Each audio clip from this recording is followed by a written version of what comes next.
네, 이번 시간에는 뇌전증 수술에는 어떤 종류가 있는지 살펴보도록 하겠습니다. 뇌전증 수술은 먼저 절제 수술이라고 불리는 수술이 있습니다. 이것은 경련이 발생하는 뇌 부위를 찾아서 제거해서 이 경련 발작을 이제 줄이거나 없애는 것을 목표로 하는 것이고요. 일반적으로 경련이 발생하는 뇌 부위를 완전히 찾아서 제거하는 것을 목표로 하기 때문에 발작을 완전 소실시키는 것이 목적이 되겠습니다. 일반적으로 수술 후에 1년 이상 발작 소실이 없으면 성공으로 간주를 하게 됩니다. 이러한 절제 수술에 속하는 것은 측두엽 절제술, 또 병소 절제술, 뇌엽 절제술 같은 것들이 있게 됩니다. 먼저 측두엽 절제술을 보면 보통 내측 측두엽 절제술이라는 얘기를 하고요. 성인에서 가장 흔한 난치성 뇌전증 증후군인 측두엽 뇌전증을 치료하기 위해서 하는 방법입니다. 그림에서 나온 것처럼 귀 위쪽에 측두엽 있는 부분을 절개를 해서 개두술을 하고 내측 두엽의 정해진 부분을 해부학적으로 절제를 하게 됩니다. 측두엽 절제술 같은 경우는 측두엽 뇌전증 증후군에서 이제 시행을 하기 때문에 뇌전증을 일으키는 뇌 부위가 명확히 밝혀져 있어서 절제를 해야 하는 부분이 사람에 따라 다르지 않고 모두 일정한 부위를 절제를 하게 됩니다. 다행히 내측 측두엽 절제술은 성인에서 가장 흔하지만 치료 성공률 또한 가장 높아서 일반적으로 80에서 90% 정도는 수술 후에 발작이 완전 소실되는 것으로 알려져 있습니다. 측두엽 이외에서는 뇌전증 발생 부위를 일일이 다 찾아서 절제술을 시행을 해야 합니다. 그래서 뇌전증 발생 부위를 찾기 위해 먼저 1차 수술로 두개강 내에 전극을 삽입하는 수술을 먼저 시행을 하고 이 두개강 내 전극을 통해서 발작파가 어디서 나오는지를 정확히 기록해서 찾은 후에 2차 수술에서 이 뇌절제를 시행을 하게 됩니다. 그래서 이 사진에서 보이는 경우 같은 경우는 운동중추와 언어중추 근처에 있는 뇌전증 발생 병소를 찾아서 초록색으로 표시된 부분을 이제 절제하는 그런 수술을 나타내게 되는 사진입니다.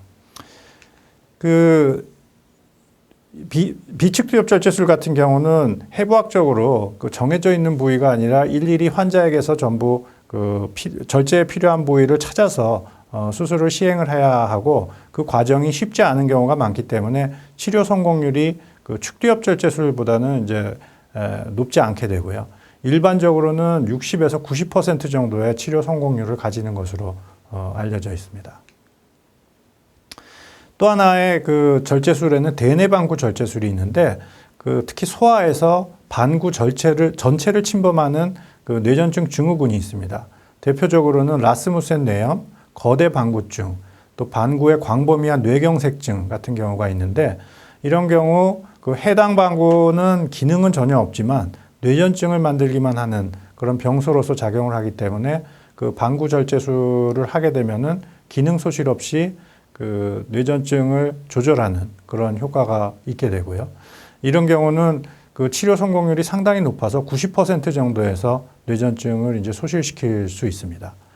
실제로 수술에서는 반구 절제를 절제한다기보다는 개념적으로 반구를 이제 절제를 하게 되는데 측두엽 절제술을 하고 나머지 반구 부분은 절제를 하면서 양쪽 반구를 분리시키는 방법을 사용을 해서 수술에 대한 부담을 줄이는 데 목표를 두고 있습니다. 또 하나는 전달로 차단술이 있습니다. 경련이 발생하는 부위를 없애지 못하는 경우가 이제 상당히 많은데요. 그러한 경우에 경련이 전달되는 경로를 찾아서 수술적으로 절개해 주는 방법이고 이런 경우는 경련 자체를 없애진 못하지만 적어도 아주 심한 경련을 이 정도를 완화시키는 게 이제 목적이 되겠습니다.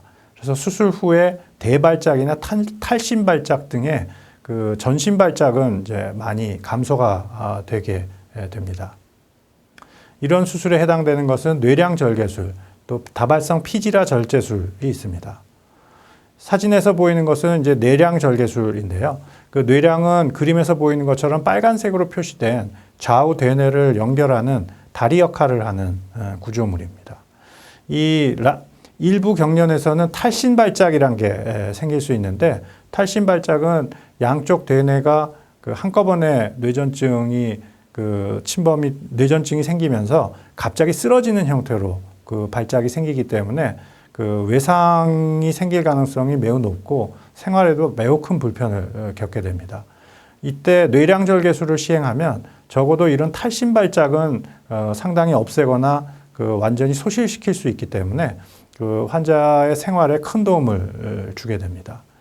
대신에 그 뇌량절개술을 한 경우에도 소발작은 그대로 남게 되어서 그 발작을 완전히 없애는 것은 아니고 탈신 발작과 대발작을 없애는 게 주 목적이 되겠습니다.